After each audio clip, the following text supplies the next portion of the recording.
Hoy cruzamos fronteras, acentos y muchas emociones para hablar de cómo es ser gay fuera de España en nuestros países de origen.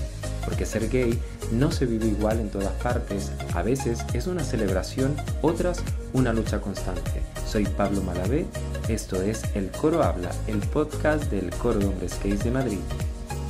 Hola a todos y a todas, bienvenidos a un capítulo más de El Coro Habla, el podcast del Coro de Hombres Gays de Madrid. Y hoy, para desarrollar un poco sobre este tema, tenemos a nuestro compañero Horacio. Horacio, ¿cómo te encuentras? Hola, buenas, ¿cómo estás? ¿Todo bien? ¿Todo bien? Todo genial. Horacio, para contextualizar un poco sobre este tema, me gustaría que nos explicaras un poco cómo era tu vida en Brasil y sobre todo cuál era tu contexto familiar. He sido un joven, digamos, para mis padres y mi familia ejemplar, no que he tenido ningún problema, siempre he sido un niño que estudiaba, prestaba mucha atención a las cosas, siempre he tenido la ventaja de tener una familia estructurada, a pesar de mi condición, porque eso cuando era pequeño todavía no me había dado cuenta de todo lo que quería realmente, pero con el tiempo sí, la cosa evolucionó, entonces sí sabía lo que quería. Pero tuve la oportunidad y creo que he tenido la suerte de empezar bien mi vida. No he tenido muchos problemas, pero sí que puedo contar historias que seguramente mucha gente se va a identificar. Te criaste con tu mamá, tu papá, tenías hermanos. ¿Y cuándo fue que tú saliste, por ejemplo, del armario con tu familia? ¿Eras muy joven o...?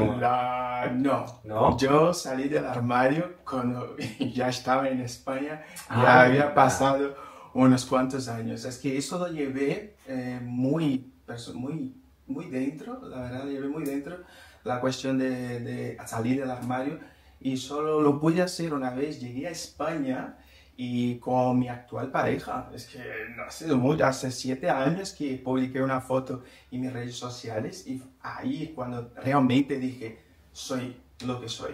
¿Y por qué no lo hiciste antes? Quizás pues como muchas personas que es justamente en la adolescencia nos atrevemos a dar ese paso.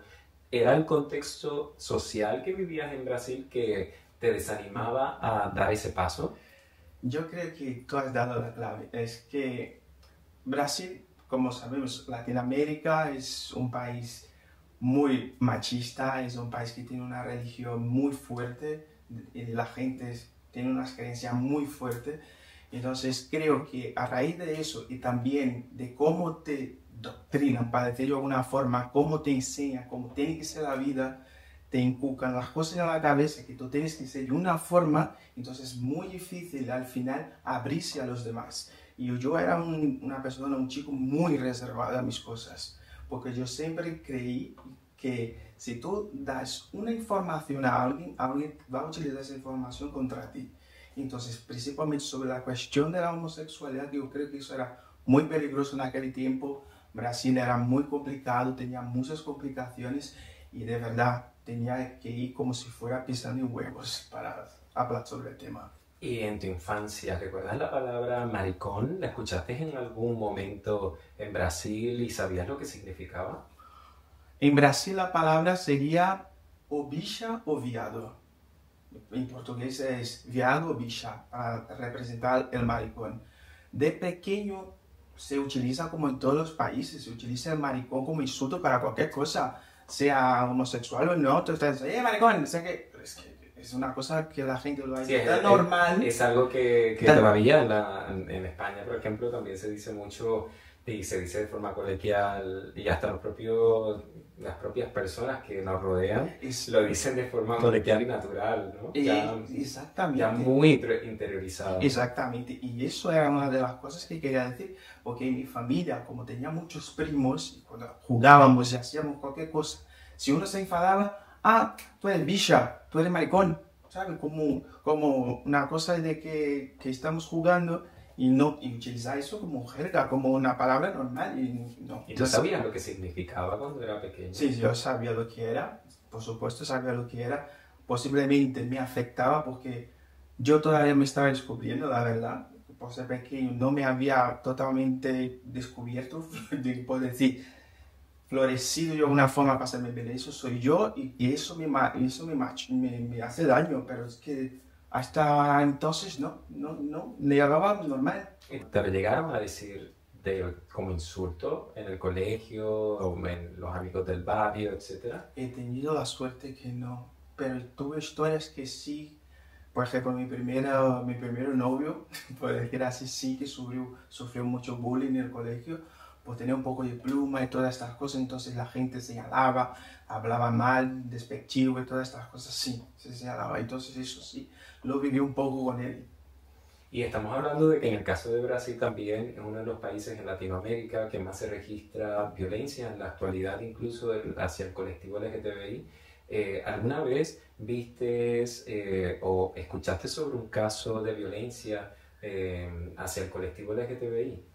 Violencia no, pero lo que he escuchado sí que tenía un amigo muy cercano que su madre le echó de casa por saber que era gay.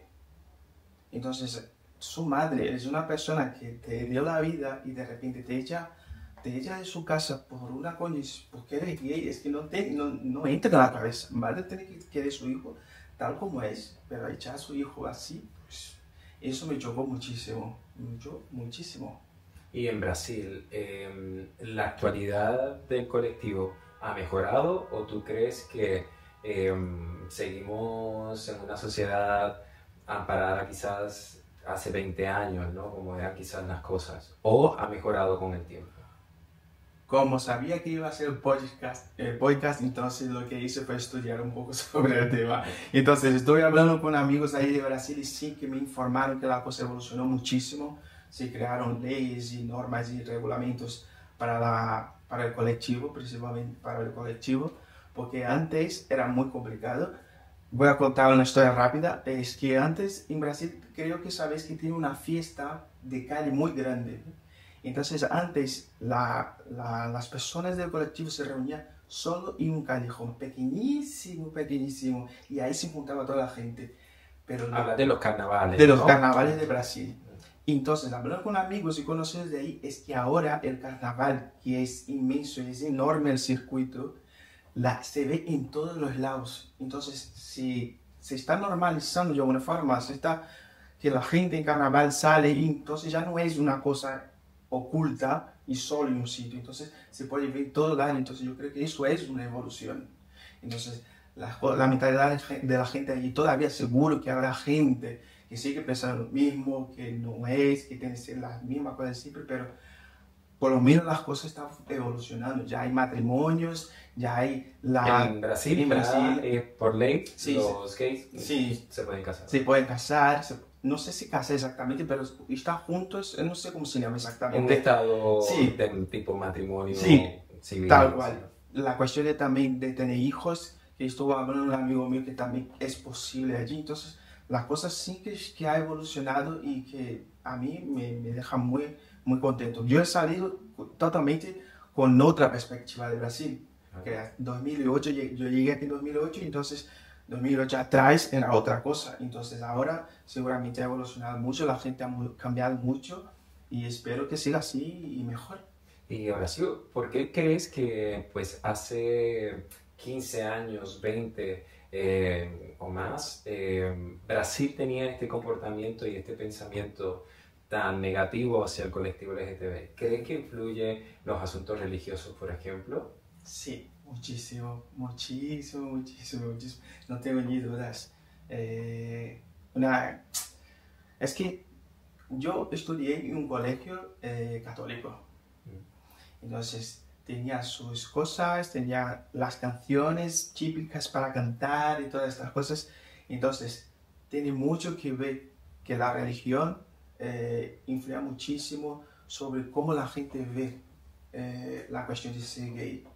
Y es una pena que mucha gente siga teniendo esto en la cabeza y no pueda cambiar. Y tú cuando vivías en Brasil, ¿habían referentes en los medios de comunicación que te permitieran por lo menos saber qué era el ser gay, saber qué se puede opinar, cómo poder vivir, cómo poder enamorarse incluso? ¿No tenías ningún referente? Yo estoy totalmente a oscuras. No tenía ningún referente. Me fui descubriendo las cosas. Por supuesto, tengo que mencionar que al principio, como siempre, estábamos con la idea de que tenemos que ser lo que la sociedad quiere. Entonces, sí, al final vives otra vida. Vivo otra vida, tuve parejas, tuve chicas, estuve saliendo con chicas, pero cuando descubrí por primera vez mi primer novio de allí de Brasil, es que ha sido otra historia. Es que se me removió el mundo, que para mí significó muchísimo. Entonces mi referente ha sido él. Mi primer chico que tuve relación, porque nos conocimos en el instituto. Entonces fue una cosa muy bonita, es porque le vi, él me vio, vivíamos casi cerca 5 minutos, escasos 5 minutos uno del otro. A veces él hacía autostop, no, le llevaba, porque mi padre me llevaba al instituto, entonces lo veía en la parada de autobús. Eras adolescente. Adolescente, entonces todavía me estaba descubriendo, entonces me interesé mucho por él. Él empezó a hacer una cosa de teatro en el instituto también. Entonces eso, creo que él, queriendo o no, ha sido mi referente. Entonces, con él aprendí muchas cosas y luego, claro, cuando ya nos separamos aprendí otras cosas más, pero con él al principio ha sido mi referente. Y hablando así del amor y usándolo a él como referencia, ¿recuerdas en algún momento que pasaste quizás miedo por andar con él en la calle, mostrarte con cierta cercanía públicamente, ¿no? ¿O tú evitabas completamente estar cerca de él, que se viera que eran pareja? Sí, esto es lo que me pasaba. Es que es una pena que cuando yo empezaba todo eso, estaba totalmente verde, entonces no sabía nada. Entonces, como te había dicho, tenía pluma. Entonces, mi cabeza estaba muy rara porque estaba conociendo a un chico, me estaba descubriendo, tenía pluma, y que alguien me viera con alguien que tenía pluma, entonces a mí me afectaba. Es que todavía no estaba aceptando mi condición y encima aceptar a los demás como son. Entonces era una lucha contra la sociedad y una lucha contra hacia mí mismo y mis pensamientos, mis principios y lo que me pusieron en la cabeza. Es que era brutal. Entonces sí que tuvo esa... No, nadie nos insultó, pero sí que yo intentaba estar lejos de él cuando salíamos a la calle, para no pasar por eso, porque sabía que llamaba la atención. Y es muy triste. ¿Sabes algo de él en la actualidad? Sí, hablamos por teléfono. ¿Y alguna vez has cambiado ese pensamiento que me acabas de decir? ¿O lo va a ver? Seguramente lo va a ver, pero es que le quiero un montón todavía. Es que como ha sido mi primera pareja y la verdad que con él aprendí muchísimas cosas. Lo siento porque en aquel momento estaba verde, entonces no sabía lo que hacía, lo siento muchísimo. Pero sí, aprendí mucho con él. A pesar que el desenlace de nuestra relación ha sido un poco rara, pero al final seguimos hablando, tenemos contacto y ahora mismo es feliz con su pareja, yo soy feliz con mi pareja y seguimos en contacto y es lo más importante. Y Horacio, ¿recuerdas algún pequeño rincón de Brasil? Quizás algún momento o algo que sí te permitía por lo menos ser tú. En la casa de ese chico, en la casa de mi primera pareja, de él, sí, me hacía sentir porque su madre era un encanto de persona, lo entendía todo, lo veía todo, a pesar que su padre no, pero dentro de su casa me sentía muy cómodo, me sentía muy yo. Allí podía ser yo tranquilamente, que no pasaba nada, pero lo que digo, siempre en un sitio cerrado, nunca, Sí, nunca público. Nunca público. Para mí era muy complicado hacer esto en ese momento todavía. Y comparando un poco sobre lo que ya has vivido en España por tantos años y lo comparas con Brasil, ¿qué crees que es la mayor diferencia? La mayor diferencia... Bueno, yo tengo que decir que nada más llegar aquí en España, una cosa que me llamó mucho la atención es que yo pensé que el cielo era más grande. No sé por qué, me pareció todo muy limpio, pero dejando eso de lado, llegando a España, como yo estaba solo, no tenía mis familias, no tenía mis preocupaciones, mis cosas, mis bajas mentales sobre ese tema, pues todo esto lo dejé allí. Llegué a España, era otra cosa. Pude ser yo mismo, hice cosas que me apetecía, dediqué mi vida a un poco a lo que me gustaría mucho ser de toda la vida, que es ser artista, trabaja con espectáculo, con baile, con actuación, interpretación y canto. Entonces pude hacer un poco de esto. Allí en Brasil no podía hacer, porque ya tenía una vida que estructuré de otra forma. Pero llegando aquí he hecho totalmente otra cosa. ¿Por qué esto? Porque en Brasil no, y aquí sí que podías hacer incluso hasta completar tus sueños, algo que querías hacer.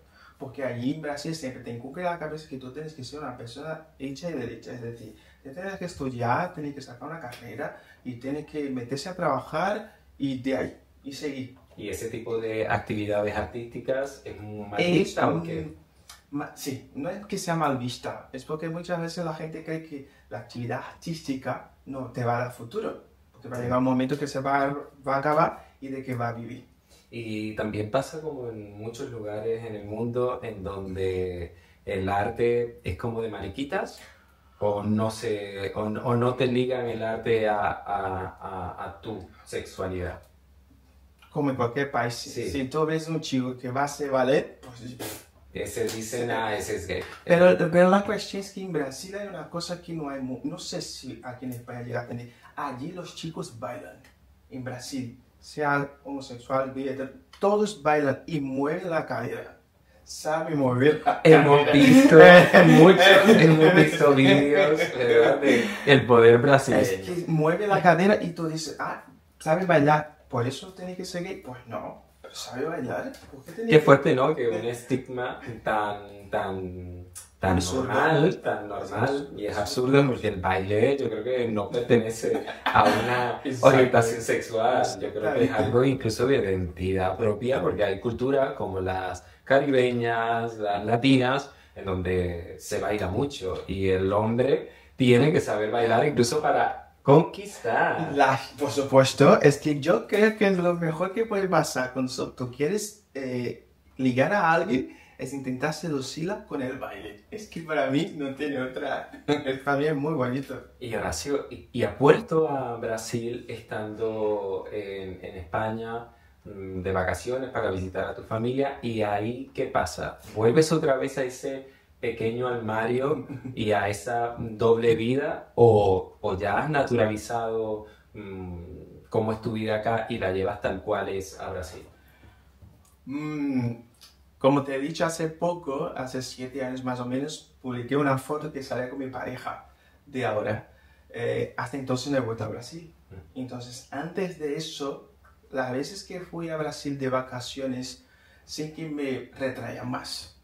Como la gente no sabía, y como soy una persona, como he dicho, muy reservada, no soy hablar sobre mi vida, y ya he tenido la experiencia que en las fiestas de familia, lo que siempre suele hacer es decir, ¿dónde está la novia?